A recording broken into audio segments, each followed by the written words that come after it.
Welcome to another episode of the Sage Studio. I'm Tiffany Webster, and today I'm joined once again by the lovely Taylor Coulombe. Taylor, welcome back. Thank you. Good to be here. So great to have you here. For those of you that might not know Taylor, she is a regional mentor here at Sage Oak, and she always has some great programs that she's a part of, great events that she's helping to organize here at Sage Oak. And that is exactly why she is here today. She's going to be talking to us all about Sage Serves and the PVSA program. I'm so excited to get into this with you today, Taylor. So thank you so much for being here.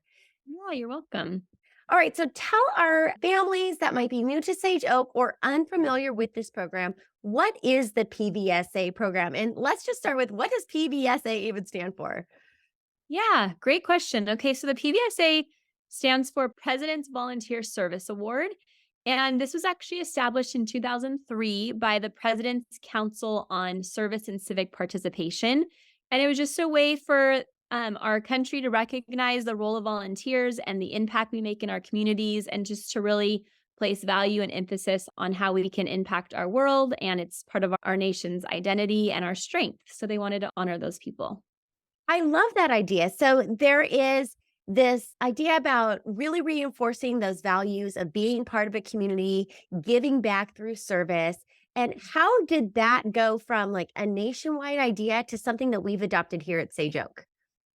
Yeah, so Sage Oak was able to become a certifying organization a few years back. I think for the past 6 or so years, we've been a certifying organization. Different organizations can do that. And it's really special that we're able to offer this to our students, because it also looks really good on college applications for our high schoolers specifically. So even if we start preparing our younger students with this mindset and helping them develop this idea of service being a value in their life, even from a young age on into adulthood, it helps them with college applications. But also, we really care about our students. We want them to be thriving citizens in our communities once they graduate and move on from Sage Oak. So we're just really proud that we can offer this program to our families. And we just hope that families will be excited about it and want to participate with us this year.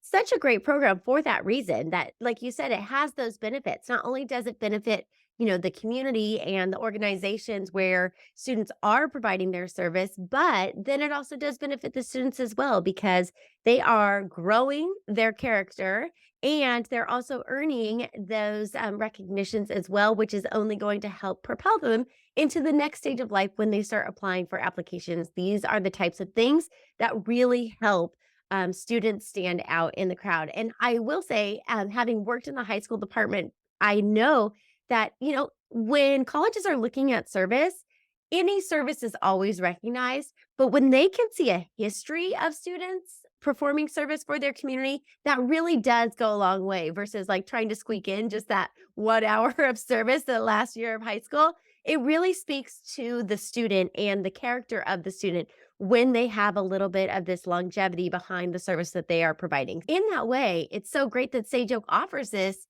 to so many students. I mean, what grade levels of students can participate? How soon can our families start with this program? So, students who are as young as 5 years old can start. So, anywhere from 5 years, but this program goes even into adulthood once kids have graduated. But for our purposes, kindergarten through 12th grade is what we say. And so, yet, like you're saying, yes, having this on a college application, having any service hours is really, really important. But also, when you kind of have this stamp of approval from this overseeing organization, the Mhm. President's Service Award, Volunteer Award, it's just an extra special thing that colleges would really value when if they were to see that.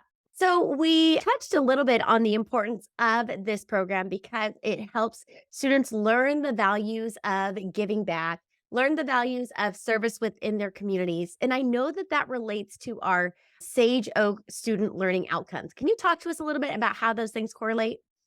Yeah, so here at Sage Oak, we do have something called our SLOs, which are student learning outcomes. There's four of them in the areas of excellence, growth mindset, accountability, and service. And these are just things that here at Sage Oak, we really value and think are important. And even all the way from our kids coming into kindergarten, all the way up till 12th grade students, these are things we want to be talking about with them, preparing them for, encouraging them in. And so I really feel like PVSA kind of touches on all 4 of those things and can Mhm. foster developing accountability, excellence, growth mindset, and service by being a part of this program. So it's really nice that this pairs so nicely with our SLOs, and that's very exciting.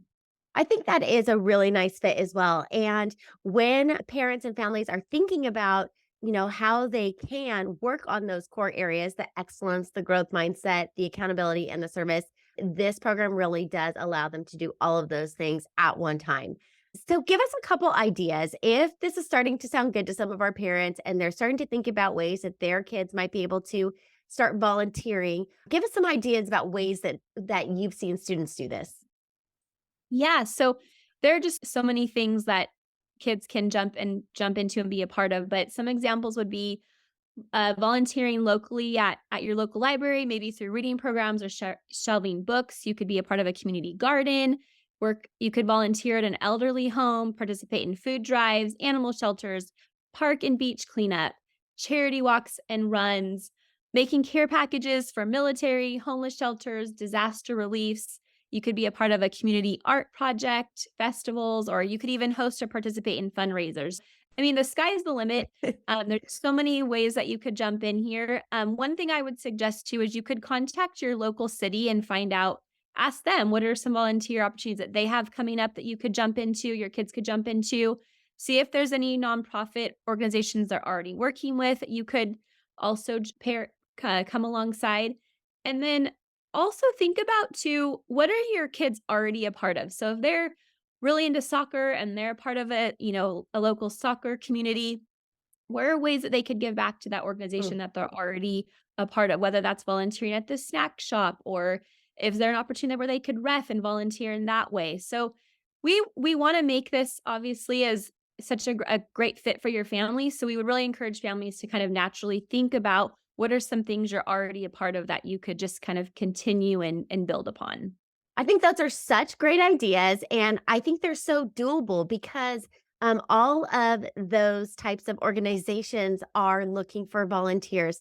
And the other thing that I think is really great about some of the ideas that you gave is it sounds like there is room for siblings of different ages to also volunteer together, right? You could have an opportunity where you have, your kids going together to a community garden working on different things or helping out on the soccer field, as you mentioned, in different ways, or going to the library and helping out in other ways. Older students might be in a place where they can do some tutoring or reading to others, where maybe younger kids are, organizing books or putting things back, like you mentioned. So, really good ideas that sound really doable.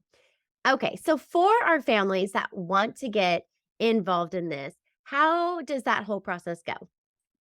Yeah, so we in the last few weeks we've put it in our Sage News that there's a survey that you can fill out that says you want to volunteer. It's in our Sage News. You could also find it on our website, or if you can't find it in either of those places, feel free to contact your Sage Oak teacher, and your teacher will be happy to provide that information to you. But students fill out a form, a survey that alerts our team, our Sage Serve team, that they want to be a participant. And then from there, once we get that form back from you, we will send your student a welcome email. And in that welcome email, we will include two main things. One is going to be a form that you would print off and take to these overseen organizations that you're working with for them to sign off on your students' hours that they're serving. So there's you want to make sure you find that form. And then there's also going to be another survey where you log your hours. So your students will go in, or the parents can do it for the student. Go in, you're going to type in, some things like your name, where you are volunteering, the amount of hours, and then you're going to also upload that other form where you got all the signatures. You're going to upload that as well so we can kind of see proof that those hours took place. And then from there, we will then input all those hours and track them all year, log them for you, give you you'll be able to see your running total all year long so you can kind of see where you're at, and we'll, at the end of the year, total those hours up and determine if students are going to be able to get a participation award, or there's also three other awards you could do: bronze, silver, or gold. And that's all going to be based upon the amount of hours that a student serves. So there really isn't a minimum requirement. If you even do a half an hour, we would count that as you're a participant with us. But there's different age groups. So Our first age group is 5 to 10, and then for in our school, we would have our oldest age group, which is young adults, 16 to 25, and a 5 to 10-year-old would only have to do 26 hours to earn bronze, or they could go all the way up to 75 hours to earn gold, where like a high school student would have to earn at least 100 hours to earn bronze, but they would have to earn at least 250 hours to earn gold. So it's broken up by age group, which is kind of nice, makes it doable for our younger kiddos, and then it really challenges our older students. That was So so much great information there, and I love the way that Sage Serve is got this all organized for parents. Okay, just to recap that just a little bit, parents can look for the Sage Serve survey, and when they fill out that survey or fill out that form, that is going to put them in contact with your committee and the forms that they need so that they can begin to collect these hours, log their hours, get the signatures that they need, and then they can upload that to you. And then you'll be tracking all those hours so that at the end of this, students can get recognized for their participation and then even their achievement levels. If they're hitting certain milestones, they're going to be recognized with some awards at the end of the year. So cool that that is in place for our kids. How did our students do last year? Did you have a lot of participation in this program last year? we had over 30 students earn either bronze, silver, or gold, and we had 16 students earn gold, which is pretty great. We're So really good. hoping to increase our participation this year. So that's why we're really hoping so many families will choose to jump in here with us. But we did have over 4,000 hours collectively of volunteer hours, which is really exciting and a huge Oh, accomplishment. that is very impressive. That is a lot of volunteer service hours for sure. So, something really, really great to see that so many of our Sage Oak students are getting out there and taking the time to just, as you said, even like a half an hour a week, all of that not only benefits the communities that our students are a part of, but also counts towards this program, which is so awesome, so doable. I love that. Okay, with that, we mentioned that our Sage Oak families, they can go onto the website. I will include the direct link to the PVSA section of our website in the show notes so that you can get right there to the information that you need if that's something that you want to be a part of. I'm also going to list out some of those ideas that you gave, Taylor, of ways that our families can think about how they want to volunteer so that they can start participating in this program. One more question I meant to ask you was, is this program something that students can join at any time, or is there a small window, or how much time do they have to participate in that program? We didn't talk about dates too much. Can you speak to that a little bit? Yeah, that's a great question. So the program actually runs from May 1st to April 30th. So this year we've already been going since May, but no one's behind because you can give us your hours at any point. You could even sign up technically on April 29th and then still get all your hours in there as long as you have those signatures to prove that those hours really took place. So we welcome students to enroll all year long, but just know that it goes from May 1st to April 30th. And so that is when the cutoff day is where we will be totaling all the hours on April 30th. And I also wanted to mention too, it's really exciting because at our end of the year socials, we actually honor all of our students that participate in this program.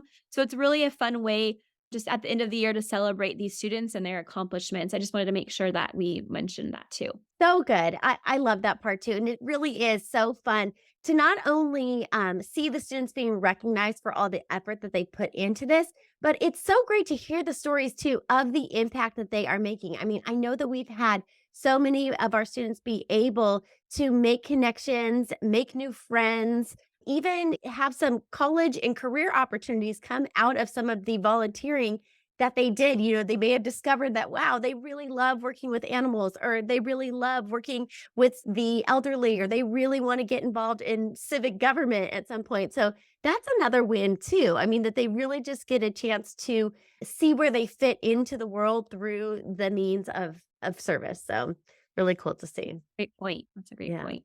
Well, thank you so much, Taylor, for all that you are doing to bring this program to Sage Oak. I know that our family is going to really benefit from it. It's going to definitely impact our students and allow them to make an impact in their community. So, such a great program, so many wins. Again, we'll add all the information to the show notes so that you can be part of the PSA program if that is something that's really speaking to you. So we hope that it is. And again, Taylor, best of luck with this program. I can't wait to hear about what our Sage Oak students do this year. I have a feeling they're going to over deliver. They tend to. They tend Absolutely. It to. was a pleasure to be here today. Thanks for having me. All right. All I right. love it. Again, visit our show notes, grab the link if you want to know more about how to get involved in the Sage Oak PVSA program. All right. Thanks, Taylor. See you on the next one. Okay, bye-bye.